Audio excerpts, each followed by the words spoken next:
Computer বা কোনো app ব্যবহার করতে করতে হঠাৎ করে সব থেমে যাওয়ার অভিজ্ঞতা আমাদের কমবেশি সবারই আছে, তাই না? কার্সারটা জমে গেছে, কোনো কিছুই কাজ করছে না, খুবই হতাশাজনক একটা মুহূর্ত। এর পেছনে কিন্তু প্রায়ই একটা বেশ জটিল প্রযুক্তিগত কারণ থাকে, আর সেটারই নাম হলো ডেডলক। তো চলুন এই ডিজিটাল অচলাবস্থার রহস্যটা আজ একটু ভেদ করা যাক। ব্যাপারটা সহজে বোঝার জন্য চলুন একটা দৃশ্য কল্পনা করি। ধরুন একটা সরু নদীর ওপর পারাপারের জন্য কয়েকটা পাথর ফেলা আছে। নিয়ম হলো একটা পাথরে একবারে একজনই পা রাখতে পারবে। যখন শুধু একজন একদিক থেকে আসছে তখন তো কোনো সমস্যাই নেই, কিন্তু গোলমালটা বাঁধে যখন দুজন দুই দিক থেকে এসে ঠিক মাঝখানে মুখোমুখি হয়ে যায়, তখন যে অচলাবস্থাটা তৈরি হয়, কেউই আর এগোতে পারে না, পিছিয়েও যেতে পারে না। কম্পিউটারের ভেতরেও কিন্তু ঠিক এই রকম একটা ঘটনাই ঘটে। তো এই রহস্যটা আমরা কয়েকটা ধাপে সমাধান করব। প্রথমে আমরা জানব যে এই ডিজিটাল অচলাবস্থা জিনিসটা আসলে কি, তারপর দেখব ঠিক কোন চারটা শর্ত মিলেমিশে এই পরিস্থিতি তৈরি করে। এরপর গ্রাফের মাধ্যমে এই জটটাকে চেনার চেষ্টা করব, আর সবশেষে দেখব কিভাবে এই ডেডলক ভাঙা যায় আর কোনটা সঠিক কৌশল হতে পারে। আচ্ছা, এই পুরো ব্যাপারটা বুঝতে হলে আমাদের গল্পের মূল চরিত্রটাকে আগে চিনতে হবে, আর সেটা হলো রিসোর্স। অপারেটিং সিস্টেমের দুনিয়ায় রিসোর্স বলতে এমন যে কোনো কিছুকে বোঝায় যা একবারে শুধু একটাই প্রসেস ব্যবহার করতে পারে। যেমন ধরুন একটা প্রিন্টার বা একটা ফাইল, কিংবা ধরুন মেমোরির কোনো একটা নির্দিষ্ট অংশ। আর যখন এই রিসোর্সগুলো নিয়েই প্রসেসগুলোর মধ্যে একটা টানাটানি শুরু হয়, ঠিক তখনই জন্ম নেয় ডেডলক। মানে এটা এমন একটা পরিস্থিতি যেখানে বেশ কয়েকটা প্রসেস একে অপরের জন্য অপেক্ষা করতে করতে একেবারে ফেঁসে যায়, আর কেউই নিজের কাজটা শেষ করতে পারে না। চলুন তাহলে আমাদের তদন্তের প্রথম ধাপে যাওয়া যাক। এই যে ডিজিটাল অচলাবস্থা বা ডেডলক, এটা আসলে ওই নদীর মাঝখানে আটকে পড়া দুজন মানুষের দশার মতোই। এখানেও সিস্টেমের অগ্রগতি একদম থেমে যায়। এখন সবচেয়ে মজার ব্যাপারটা হলো, ডেডলক কিন্তু এমনি এমনি হয় না। এর জন্য চারটা শর্ত বা সূত্রকে একসঙ্গে পূরণ হতে হয়। ভাবা যায়, যদি এর মধ্যে একটাও অনুপস্থিত থাকে তাহলে কিন্তু ডেডলক হওয়া সম্ভব না। চলুন তো এই চারটা সূত্রকে একে একে দেখে নেওয়া যাক। আমাদের প্রথম শর্তটার নাম হল মিউচুয়াল এক্সক্লুশন, বা বলা যেতে পারে পারস্পরিক বর্জন। এর মানে হল সিস্টেমে অন্তত এমন একটা রিসোর্স থাকতেই হবে যা একসাথে একাধিক প্রসেস ব্যবহার করতে পারে না, মানে যেটা নন শেয়ারেবল।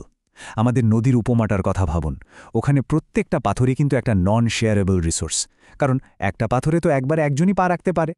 দ্বিতীয় যে সূত্রটা, সেটার নাম হল হোল্ড অ্যান্ড ওয়েট, মানে ধরে রাখা এবং অপেক্ষা করা। এই শর্তটা বলছে একটা প্রসেস নিজের হাতে যে রিসোর্সটা আছে সেটা না ছেড়েই আরেকটা নতুন রিসোর্সের জন্য আবেদন করে বসে থাকে। ঠিক যেমন নদীর মাঝের ওই লোকটা একটা পাথরে ঠিকঠাক দাঁড়িয়ে আছে, কিন্তু পরের পাথরটা খালি হওয়ার জন্য অপেক্ষা করছে। আমাদের তালিকার ৩ নম্বর শর্তটা হল নো প্রিএমশন, সোজা বাংলায় জোর করে ছাড়ানো যাবে না। এর মানেটা খুব সহজ, কোনো প্রসেসের কাছ থেকে তার দখলে থাকা রিসোর্স জোর করে কেড়ে নেওয়া যায় না। প্রসেসটা যখন নিজের কাজ শেষ করবে তখন সে নিজে থেকেই ওটা ছেড়ে দেবে। আমাদের উপমা অনুযায়ী কাউকে তো তার দাঁড়ানো পাথর থেকে ধাক্কা দিয়ে ফেলে দেওয়া যায় না, তাই না? আর একদম শেষে আসছে চতুর্থ শর্তটা, যেটা এই পুরো চক্রটাকে সম্পূর্ণ করে। এটার নাম হল সার্কুলার ওয়েট বা চক্রাকার অপেক্ষা। আর এটাই হলো সেই ফাইনাল ট্র্যাপ বা চূড়ান্ত ফাঁদ।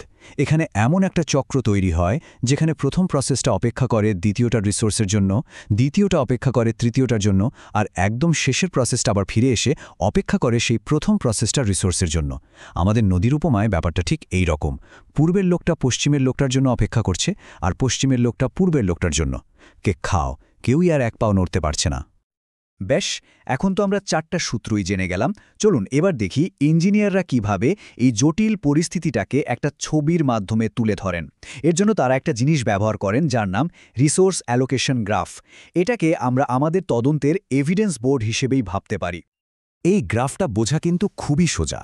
দেখুন, প্রত্যেকটা গোল বৃত্ত হলো একটা প্রসেস, আর প্রত্যেকটা চারকোনা বাক্স বা বর্গক্ষেত্র হলো এক এক ধরনের রিসোর্স। যদি কোনো প্রসেস থেকে রিসোর্সের দিকে একটা তীরচিহ্ন যায়, তার মানে প্রসেসটা ওই রিসোর্সটা চাইছে। আর উল্টোটা মানে রিসোর্স থেকে প্রসেসের দিকে যদি তীরচিহ্ন থাকে, তার মানে হলো ওই রিসোর্সটা প্রসেসটাকে দেওয়া হয়ে গেছে। এই যে এখানে একটা স্বাভাবিক সুস্থ সিস্টেমের গ্রাফ দেখা যাচ্ছে। প্রসেসগুলো রিসোর্স ব্যবহার করছে, কিছুর জন্য আবেদনও করছে, কিন্তু খেয়াল করে দেখুন এখানে কোনো চক্র বা সাইকেল নেই। তার মানে সিস্টেমটা একদম ঠিকঠাক চলছে, কোনো ডেডলকের ঝামেলা নেই। কিন্তু এবার একটু এই গ্রাফটার দিকে তাকানো যাক। একটা নতুন অনুরোধ আসতেই কি ঘটল দেখুন, এখানে একটা পরিষ্কার চক্র তৈরি হয়ে গেছে। লক্ষ্য করুন, P1 প্রসেসটা R1 রিসোর্সের জন্য অপেক্ষা করছে, যেটা আবার আছে P2 প্রসেসের কাছে। ওদিকে P2 অপেক্ষা করছে R3 জন্যে, যেটা ধরে রেখেছে P3।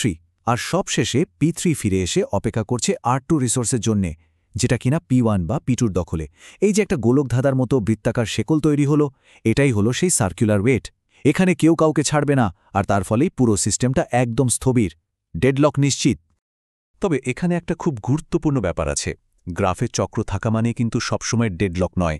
এই গ্রাফটা দেখুন, এখানেও P1, P2 আর P3 মিলে একটা চক্র তৈরি করেছে, কিন্তু পার্থক্যটা হলো R2 রিসোর্সটার দিকে। ওই যে বর্গক্ষেত্রের ভেতরে দুটো ডট দেখছেন, ওটা দিয়ে বোঝানো হচ্ছে যে R2 রিসোর্সের দুটো কপি আছে। একটা P2 ব্যবহার করছে, কিন্তু আরেকটা P4 ব্যবহার করছে। যখন P4 তার কাজ শেষ করে R2 এর কপিটা ছেড়ে দেবে, তখন P3 সেটা পেয়ে যাবে, আর P3 কাজ শুরু করলেই চক্রটা ভেঙে যাবে এবং সিস্টেম আবার সচল হয়ে যাবে। সুতরাং চক্র থাকলে যে ডেডলক হবে এমন কোনো মানে নেই। বেশ, তাহলে প্রশ্ন হল, যখন ডেডলক হয়েই যায়, তখন এই অচলাবস্থা থেকে বেরোনোর উপায়টা কি? অপারেটিং সিস্টেম ইঞ্জিনিয়াররা এর জন্য মূলত 3 ধরনের কৌশল ব্যবহার করে থাকেন।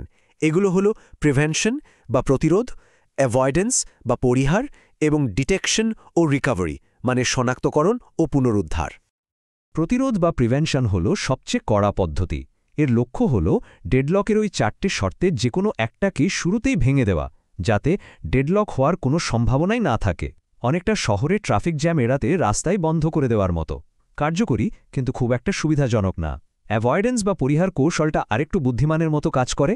এটা সিস্টেমকে সবসময় একটা নিরাপদ অবস্থায় রাখার চেষ্টা করে। আর ডিটেকশন ও রিকভারি হল সবচেয়ে বাস্তবসম্মত পদ্ধতি। এটা ডেডলক হতে দেয়, কিন্তু নিয়মিত সিস্টেমকে পরীক্ষা করে আর ডেডলক খুঁজে পেলেই তা থেকে বের করে আনার ব্যবস্থা করে। ঠিক যেমন ট্রাফিক জ্যাম হলে পুলিশ এসে রাস্তা খালি করে দেয়। এই যে অ্যাভয়েডেন্স কৌশলের কথা বললাম, এর মূল ভিত্তিটাই হল সেফ স্টেট বা নিরাপদ অবস্থার ধারণাটা।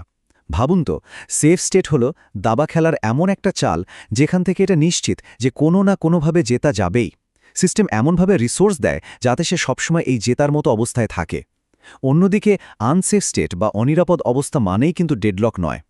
এটা দাবা খেলার এমন একটা অবস্থা যেখানে জেতাও যেতে পারে, কিন্তু হারার একটা ঝুঁকি তৈরি হয়ে গেছে। অ্যাভয়েডেন্সের কাজ হল এই ঝুঁকিপূর্ণ অবস্থায় ঢোকাটাই এড়িয়ে চলা। তাহলে প্রশ্ন আসেই, কোনটা সেরা কৌশল?